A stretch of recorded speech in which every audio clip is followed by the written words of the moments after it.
Hi, and welcome to the Well of Wellbeing. And today I have Allene Hatherell with me, who has recently been through some real challenging times in her own life and still working as a therapist. And we want to chat today around the issue of grief and bereavement. So I know that Allene recently had lost her husband, and just give us a wee bit background, Allene, of how long you and Gavin were married and stuff like that, and circumstances around that. We were married we're 35 years married. We'd had our 35th wedding anniversary. Been together about 38 years. Mm-hmm. And he was a very fit and healthy man.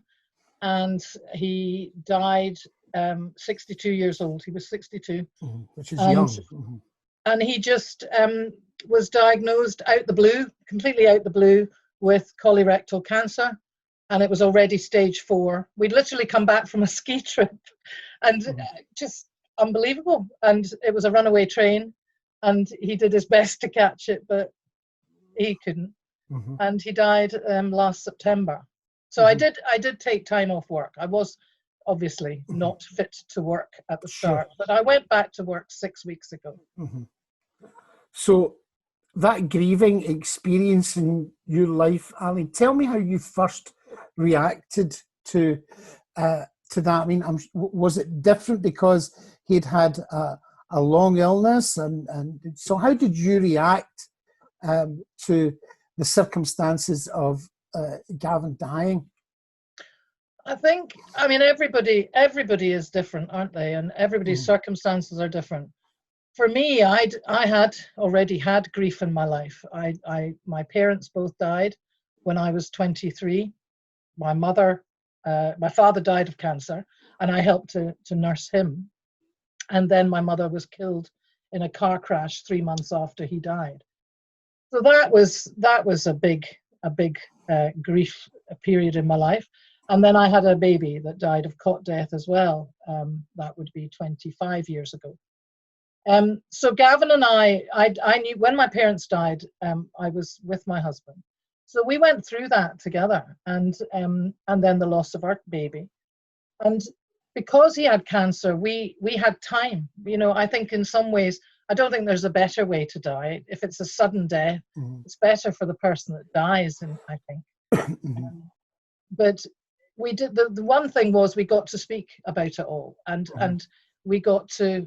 I don't think we could prepare for it, but we got to talk about it and sort of. And I don't think you can normalize it, but there was that special time, and it was a special time that I was able to care for him at home, and he died at home, surrounded by his family, and it was a good day, you know, and that meant a lot. That meant such a lot, you know. But I suppose, what kind of things then, Allene, did you do to try and get over it? Because everything changes, doesn't it? Yeah. Everything changes. And I think one thing I didn't anticipate, I obviously anticipated life without him was going to be incredibly difficult. I didn't anticipate the depth of that loss, in as much as I didn't just lose my husband and partner, but I lost my IT specialist. He was a wonderful cook. He did the garden. He fixed the cars. You know, I lost more than so much, you know, to suddenly be, after all these years, on my own. And I suppose I was lucky because he traveled a lot for work. So I was used to being at home on my own. But he was always at the end of the phone, and he was always home. He was always coming home.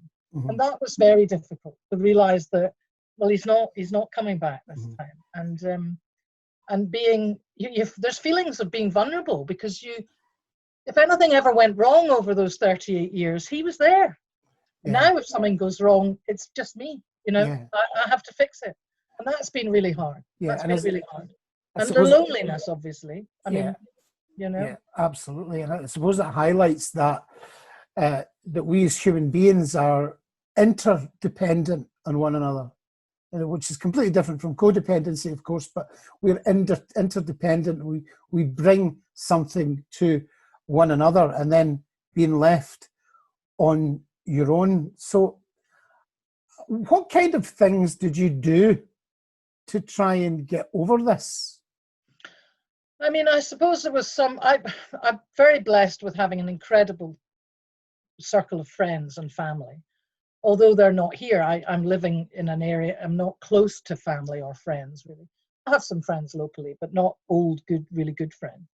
And I suppose I just knew I had to just get through that first days of madness, really, because it is, you go a bit mad with grief. Mm-hmm. And I just had to get through those first days, which then turned into a week and then 2 weeks. And I just thought, right, I'm not going to stay in bed. I just set myself small goals. You know, I'm going to get up every morning. I'm going to get dressed. And I think one of the wonderful things was the friends who wanted to do stuff and couldn't, but the ones that made food, because I had no interest in cooking, shopping. So when people brought meals, that was amazing. That was really, really wonderful, because I didn't have to cook.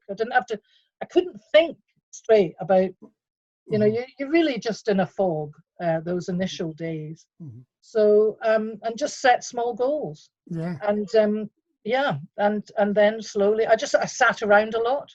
I didn't do it. I thought, I'm going to sit with this. And the danger is that you fill your days because you don't want to think about it. So you keep busy. I probably did the opposite of that. I sat with it, you know. And allowed yourself to feel all that pain. And at the same time, still putting some activity in to ensure you didn't get stuck in that. Yeah, very small steps. I was lucky having dogs. They were a godsend, because I had to feed them, I had to walk them, I mean, I would happily not have. And I admit to not walking them as much as they probably needed. But it's just, I think some days were better than others. Some mornings, some hours, some minutes. But you just slowly move on. I mean, at the beginning, it's a tsunami of pain. You know, it's just. But I also knew I'd sort of done it before. I hadn't done it with my husband, but I'd been through it with my baby. I'd been through it, and I thought, you know, I got through that. I'm going to get through this. I'm going to just go. I've just got to go with it. So the experience of having previously gone through grief maybe prepared you in some way at an emotional level, knowing that you could journey through this in some way. I mean, we know as counsellors that you know Elizabeth Kubler-Ross's theory of grief and going through all of those things like numbness and disbelief and denial and depression. And so could you see that process happening before your eyes? I think so. And I think so. It's quite, but not linear. I mean, you're back and forth through it, and you're back and forth through it. I think anger was an interesting one. That didn't last. That was just a short chat with myself. Because really, one of us had to go, unless we both went in a car wreck or something. One of us had to go. And actually, I'm glad he's not having to go through this. He suffered terribly with his illness, but I think he doesn't have to go through this, and that's good. I think that he doesn't. And I also have faith, you see, that he has just gone on ahead. And I've stood on that. And in the very early days, literally the day after, the day of, and the next day, I didn't really feel like praying or talking to God at all, but I did. I didn't know what to say, but I did. I made it. It was a very sort of, I just did it. I didn't really, but I do believe that the incredible power of prayer. And the one verse that really stuck with me right from the beginning of his illness, which I even have on a bracelet here, a little heart, and it's Matthew 19:26, and it's just that all things are possible with God. And that didn't mean that Gavin was going to recover, although of course I prayed for that. It meant that I was going to bear this. We were going to bear it together, and my faith was not going to be depleted through this. It was going to grow, and it has. I truly It has. It's been awesome, you know. So in the middle of some of the worst of human pain and losing someone that you've been so close to, and as you've said, not just your husband, but your pal, My best mate, your best mate, but having a relationship with God doesn't take away the pain. No. But there's an assurance, I think I'm hearing you saying, there's an assurance that with Christ, all things are possible. You can come through this, and yes. he helps us to come through Absolutely. all of this. And I think he promises that, and you know, my faith is stronger from this because he has been with me right through it, you know, and I truly believe that. And my although at the beginning I didn't know what to say, and I didn't through it, there's a new richness to my faith, I believe. A deeper intimacy with just that presence of Christ, who is always there for us no matter what we're going through. He really is an amazing God. Yeah, and also every day now, I pray for all those that are waking up widowed, or you know, losing their partners, their husbands, their wives, their children. I mean, until the pain is it's a madness. You can't get your head around it in the early days. You just can't. But having that rock, that you know, that was what really helped me. So what would you say to someone that, because I've worked with people who have maybe not come through a process of grief, or they're not realizing whether they're stuck somewhere in that process. They're stuck with the anger, or they're stuck in the depression. You know, they're stuck in this. It's not even become a cycle. What would you say to someone that's kind of stuck and needs to move on? I think it is. You're right. It's in the movement, isn't it? It would be. I think you do need to sit with your grief, and you do need to, you know, you do need to just not fill your days with being busy and because it will come and bite you if you don't let that grief and process that.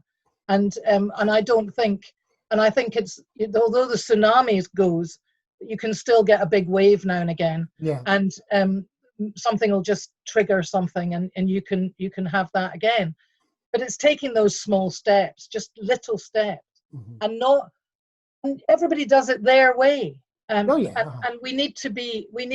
I think people need to be supported in their grief. I mean, I think to do it alone is we are relationship people. I don't think I'd have made it through without the incredible support and patience, because you know something, they must have heard the same things over and over again. So the patience of my close friends that just didn't give up. They didn't know what to do, but they didn't try and fix it because they can't. But they just kept texting and calling and letting me know they were there, and that was incredibly powerful. And not saying things like, "You need to go over this, Allene," but just being there with you while you were going through your own process. Yeah, I mean, some people did say incredibly insensitive, but you know, that's, you know, I think some people just didn't say anything at all and would avoid me.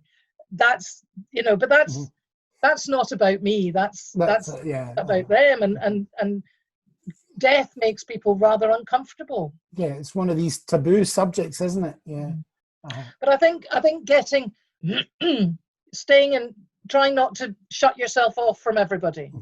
You know, that's a difficult one, because you just want to close the doors and just not go out, not meet anybody, because your world is completely different, but the sun is still shining, and it's almost an insult, you know, that everyone's carrying on as normal. You want to screech at people in the car park, "Don't you know my husband died yesterday?" You know, it's mad, you know. So there is a wanting to stay at home, shut the doors, but actually that's okay for a bit, but then you've got to. And I knew as well that Gov would want, we spoke about it, he didn't want me to lose my mind. He wanted me to live a life after him. And also I've got I feel responsible also for my children, that they don't need that responsibility of their mother losing the plot. Yes. It was difficult enough for them to lose their father without losing Absolutely. you in the process. Absolutely. Yeah, yeah. And so they're my children. Even though they're adults, they're still my children. And they've lost their father. They don't need to be concerned about me, you know. Wonderful. Allene, I've watched you since, well, actually, I remember just before meeting Gav up at Destiny and seeing him so ill. And, you know, and you full of hope that something was going to turn the corner. And then as it happens, you know, he died, and then watching you coming through that. And I think more recently, probably just over the past couple of months, have seen you coming from probably a pretty dark place and out into this. Now, I'm not saying that it's full of light and joy and all of that sort of thing. And you're right, it does need, we do need to, the waves of grief keep reappearing. Someone said this to me once, and I thought it was deeply profound. They said that grief, when it first happens, it takes up a big giant space in your life, and people think, you know, oh, well, time heals. Well, time doesn't necessarily heal, but you have to take those small steps to make your life bigger, so that it doesn't take up so much space in your life. And I think that's what you've done. And there's still some changes and some grieving for you to do. And I think also I was fortunate that Gavin and I, we had our own, you know, I have my hobbies, you know, my music and my work, and so I had other things in my life. And I think it must be so hard when you don't have anything else in your life, that all you have is your partner, and they die. Because then you're and losing a child, that's again, I think it's not a competition on which is worse. I'm not saying that, of course, but I think that losing a child is just, it's just not how it's meant to be. Yeah, that's right. And I think losing sort of, you know, and I think the older the child gets, the harder it is, because they've filled your life. So when, you know, our life has been filled with people and our partners, and they're so close, and then they're gone, and what do you think is the role of counselling or group work in that whole scene? How does it help? I think for counselling, it is a wonderful gift. I wouldn't do it until at least sort of 6 months or so after the loss. Yeah. You know, you've just got to go through the natural process. Yeah. That's right. But it is a wonderful gift to be able to sit and be able to say things to somebody that you probably couldn't share with friends or family. And I know grief groups are also a wonderful opportunity to be with people who really know what you're going through, because they're walking through it as well. And so, you know, that can be really, really helpful. And, you know, which I think for counselling, many people, they never seek it. They don't feel they need to. Yeah, and that's okay. And that's fine. But I think if you know, sort of after 6 months to a year, if you're still in that stage of the initial few weeks stuck, then yeah, help would be something you could seek, and it could help you move. You're never going to get closure. They say about getting closure on things. You know, you'll carry your partner with you, your child, whatever, for the rest of your lives.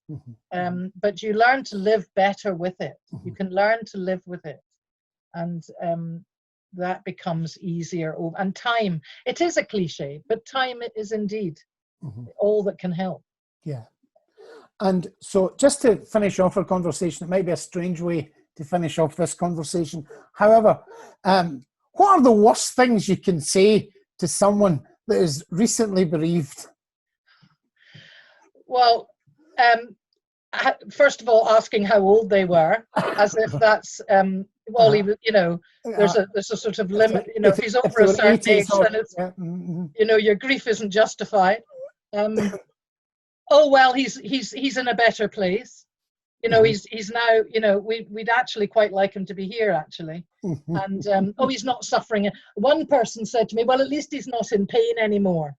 And I replied, he wasn't in pain, because he never was. It was so well managed. He really had very little pain. I even had somebody asking me when I was going to go onto a dating app. That had to be a classic, and I literally didn't know what to say. I had someone else say to me that they knew exactly how I felt, because their husband they'd separated. Her and her husband had separated, so therefore she knew exactly what I was going through. No. So yeah, people say some strange interesting things. Yeah, don't they really? And so from our discussion today, if you see somebody that you know is going through that grief, for you, somebody bringing you a meal was real help.